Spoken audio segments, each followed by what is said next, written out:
Don in London, hello. It's 16th of March 2013. My video's all about recovery from addiction. Addiction to either substance or behaviour, can be both. It's all part of addictive stuff. So how do you get into recovery from it? Well, first of all, my substance of addiction was alcohol, and I couldn't stop drinking. I became 24/7 drinking. It was a frightening world. I tried to do it on my own. I thought I had to use my willpower, and of course self-will will fail in the end. After all, it's only one will against the world. And I didn't know how, really didn't know how to stop doing something which was harming me. Had once been convivial and happy and joyful drinking, then became a necessity, then dependency, or whatever you want to call it. My best friend turned on me and became a killer malady. Addiction, alcoholic, words I never thought I would be able to say. My name is Don, and I'm an alcoholic. And I'm in recovery, and have been for some years, courtesy of help. I needed help. And help came from professional sources. I went to see my doctor and said I can't cope, I'm drinking too much. I'd already had a nervous breakdown by this stage some years before,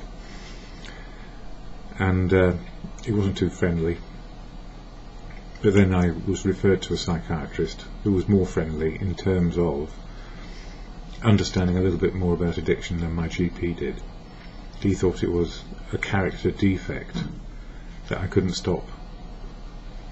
And actually, the defect in me was trying to stop on my own rather than get help. So the professional, the psychiatrist, said, we can dry you out and then you're going to need some help. And the help came in the form of a completely voluntary society called the Fellowship of Alcoholics Anonymous.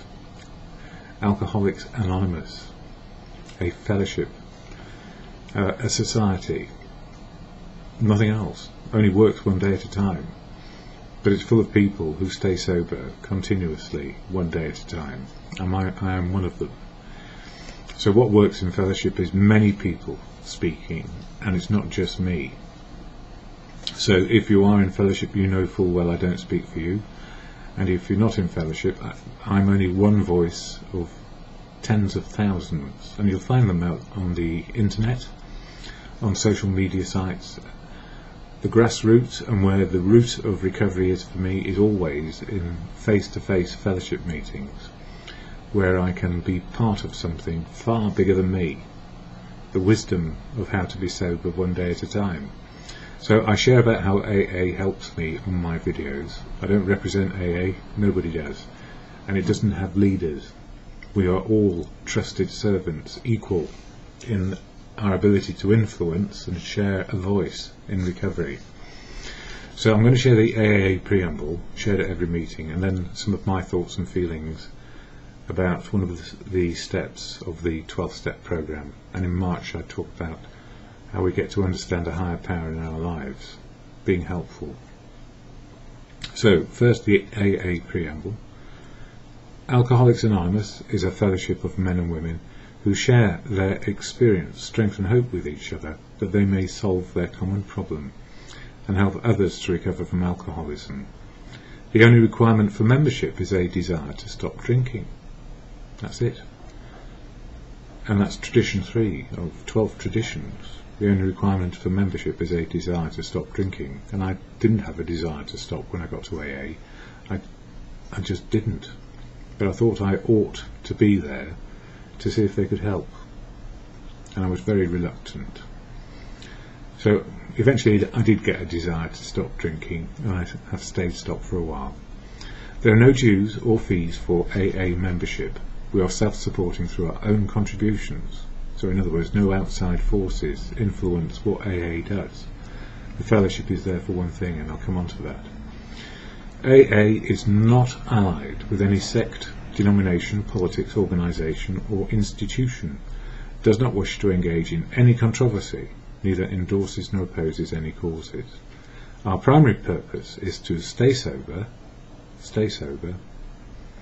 and help other alcoholics to achieve sobriety. And by being sober as individuals, we can belong to any sect, denomination, politics, organisation or institution, and we can engage in any controversy, or we can endorse or oppose causes. So the fellowship is there to get sober, and then the rest of life, freedom to be you. And I have the freedom to be me. So some of my words for this morning, March 16th, 2013, your higher power. And I've got a quote here: be at peace with God, whatever you conceive him to be. And these words are from Desiderata, Max Ehrmann's poem. Be at peace with God, whatever you conceive him to be. And this is part of how do we have a higher power in our lives, which we can actually understand, can be helpful. I don't know whether these words would help a newcomer. These words helped me in my early days. I had no clue about a higher power. The higher power of my childhood was my father, and I'd seen him crumble. In recovery, my higher power is the ever-present presence of truth, love and wisdom flowing through people. Excuse me. So if there is a higher power, well, there is for me. It is the truth, love and wisdom shared by people today. So if God works through people, I'm in the right place. And also, the opposite can be true. Dishonesty, hate and prejudice can also be coming through other people. And the good news is, when we're sober, we can see the difference. So prejudice disappears to a large extent. I mean, the worst prejudice we can probably have is we're an addict and we're not worth anything anymore. That's where I got to. Didn't make me a racist or anything like that. But self-prejudice is the worst.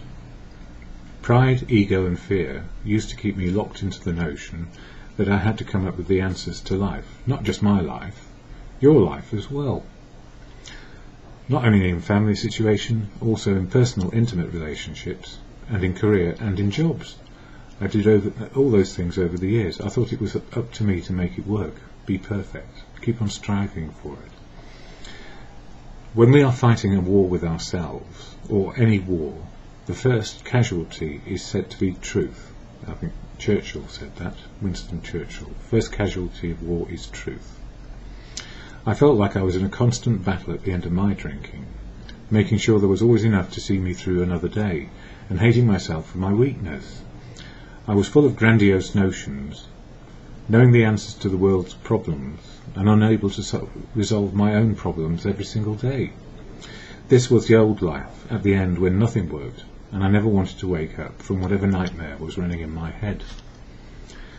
Then, in recovery, courage to change, having faith in doing the next right thing, and building my self-esteem took a long time in early days of recovery. I seemed to have paranoia, which drove me mad. Especially I was frightened of any kind of authority, and had a feeling of being watched and unworthy of any consideration at all. Courage, faith and confidence. It really did take a long time to realise that if I could cooperate, ask for help at any time, my situation improved immensely and I could start to live again. And, asking for help is not demanding it. Asking for help is not necessarily setting up an expectation that somebody's going to help you or that you have an entitlement to something.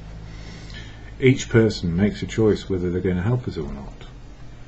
But if I can cooperate and ask, I've got a better chance than demanding and expecting. It was completely different in early days to now. Those early days of fear have been transformed with courage and faith, and enough confidence just to be myself, one day at a time.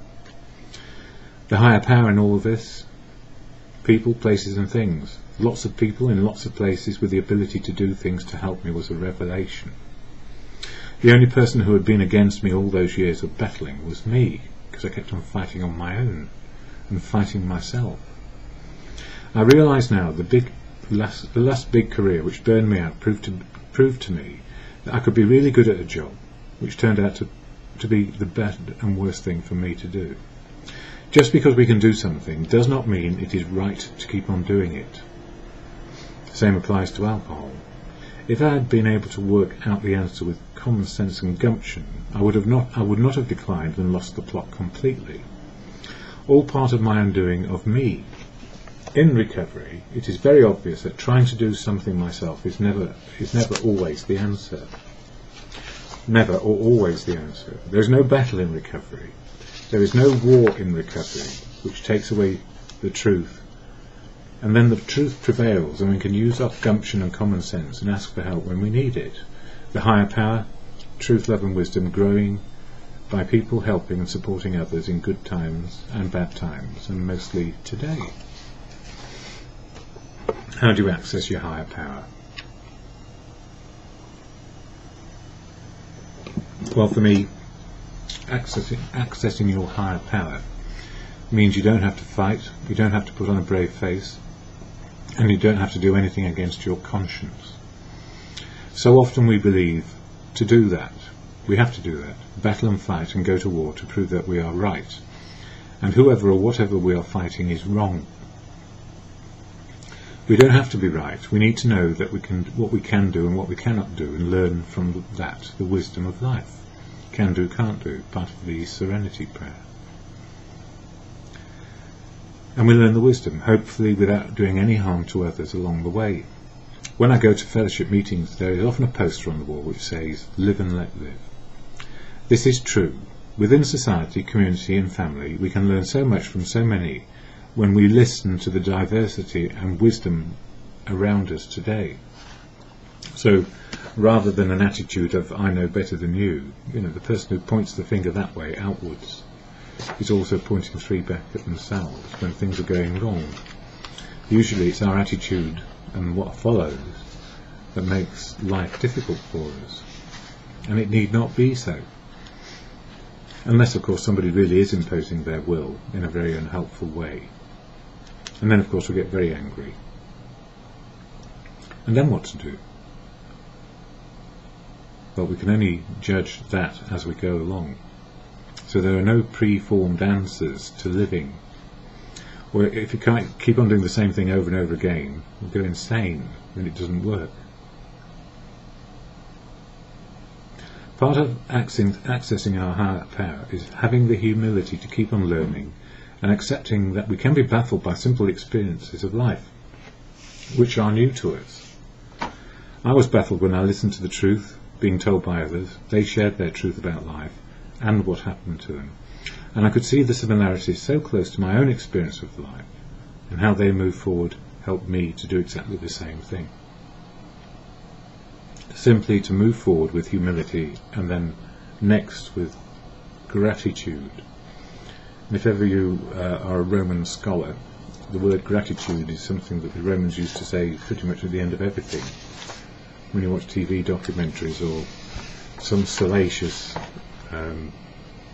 program about Spartacus, they're always saying gratitude, to the point where it means nothing. But gratitude actually is a state of mind where we can be thankful for anything and everything that is happening around us. Gratitude when life is good, gratitude when life is bad, and gratitude when life is ugly, because we learn from every situation, no matter how difficult it can be. And this is part of that power greater than us, than just us as single people. When we share gratitude with others, we share what is possible. And it is very true to say that in recovery, we are not a glum lot. Indeed, we thrive on adversity, because adversity teaches us much more. You don't want it all the time, though, otherwise life would just be hell. And we've done hell. What do they say about hell? If you walk into hell, keep on walking till you get out the other side. Not so easy when you're in hell, or it's a hellish situation. Good time to ask for help. So we are not a glum lot. Indeed, we thrive on adversity, because adversity teaches us much more. And when we share it, the power of sharing and gratitude is all-encompassing. Even when we are in a bad mood and don't feel very grateful, when we hear gratitude, it can even make us feel more ungrateful, because we're hard done by. And then we have to ask ourselves, why are we in this state? Simply because we're isolating and battling again, and fighting against something that probably we're powerless over. And it can rejuvenate our understanding of what we can do today. So You know, rather than hitting yourself against a brick wall or expecting the world to bend to your will, be grateful that it's not bending to your will and find a way around whatever it is you're encountering. Anyway, how am I feeling this morning? An interesting night of insomnia. I was watching a TV series back to back with all sorts of references to the Fellowship of AA, which only skim the surface of what fellowship really is for those of us who really get the principles of the 12 steps and the 12 traditions. I don't know that fellowship can ever be represented fully in a drama on TV. But any reference, good or bad, and even ugly, simply shows humanity has a job on its hands when it comes to recovery from addiction.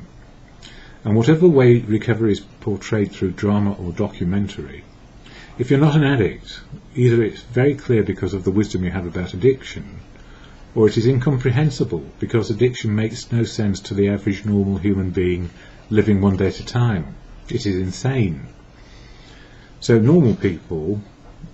normal people, the insanity, they see it. And we don't see it, because we see it's propping us up, whatever it is, for a long, long time. And thankfully, being restored to sanity on a daily basis, this is just me, contingent on some simple routines and knowing when to ask for help. Even though we are experiencing bad weather here in London, UK, I am happy in my spiritual sanctuary, which is home. And for years I didn't have a home. So I am extraordinarily grateful. And because I worked very, very hard for a long, long time, I'm self-supporting just about. But it's sometimes cripplingly difficult on the physical level, because other things happen to us in recovery. We live longer and get other things. I was talking to my neighbour yesterday, and he said, "How are you?" Because I get about on an electric piece of transportation. It's an electric bicycle. So I wouldn't be able to go far if I had to pedal, but because I don't have to pedal, I can go quite a long way, as long as I can keep my balance. And then when I get off it, with my walking stick, even though walking is painful, I can get so far, then get home, and then rest up until my feet work again. It's a very difficult situation. But he also has complications and goes around in his own little electric, I don't know what you call it, small electric carriage, which is okay for pavements and going on the road. It's got indicators. But he's in a dreadful state most of the time. And I can hear the fearfulness in his voice about it. He uses language which is not really applicable to his condition, because he has to explain it to other people who judge him for his handicaps. It's horrible. So, you know, I've got gratitude that he's still about and doing what he's doing, but he's in a terrible state. I've got a neighbour who's blind and never talks to anybody, as far as I can make out, and only has one person coming to see them. And then I have gratitude that they have got somebody coming to see them, and they do have family, and they live a different life to me. And then yesterday, although I missed the whole thing, in the UK was Comic Relief to help children, and it raised more in one day, or on the day, or on the evening, than it's ever done in its history. Over £75 million. It's a lot of money, and you know, I only have to glimpse a little bit of what he's done to help people in different countries, and then also glimpsed the horror that in the UK tens of thousands of children are falling into poverty because of the way things are right now and the way that our government operates. So in a way, I'm not smug about where I am. I know what it's like to have nothing, absolutely nothing, nothing inside whatsoever, and then to come back from that. But you know, to inflict it on children and the most bizarre policies. On the one hand, we can raise 75 million from private citizens in one night, and the government offers £150 million for health and education in primary schools this morning, even though it's Saturday. And yet the policies of the government are now putting tens of thousands of children below the poverty line because of ideology and policy. And they aren't the culprits, are they? The culprits are those who wrecked the economy. Anyway, that's life. What I do know is, with endeavour, if we get our human qualities back, our humanity back, the more likely it is that politics will turn towards the humanity and the perspective of what is right for everyone and not just some. At the moment, rich people need poor people, and poor people don't need rich people. Although we do need rich people, or people who are earning wealth, because then they generate wealth. And so do the poor, who have to work at the minimum wage, which is not enough. It's a complicated world, and I can only do what I can do, which is do something useful today. So I am going to donate. I know it's gone beyond the day, but I will donate. I'm going to donate. The Serenity Prayer, which puts everything into perspective around can do, can't do, and wisdom to know the difference. I could write a political thing like, I don't know, what do you call it? I can't remember it now. I was just thinking of the American Declaration of Independence. You know, it is about humanity and the pursuit of happiness. So, well, with that, we can only do what we can do ourselves. And as we change our own outlook towards humanity and salvation, probably, we're in a better place than battling in warfare, where truth is the first casualty. So I like truth, love and wisdom being my higher power, and it comes through other people, as does the opposite, and we still have to work out which is which. So once we understand that, we can deal with good, bad and ugly today, what we can do and what we can't do. So to God, or in good conscience, as you come to believe for yourself, this Serenity Prayer, or Restoration to Sanity Prayer for me. God, grant me the serenity, or sanity, to accept the things I cannot change, courage to change the things I can, and the wisdom to know the difference, moment to moment, minute to minute, hour to hour, and just for today.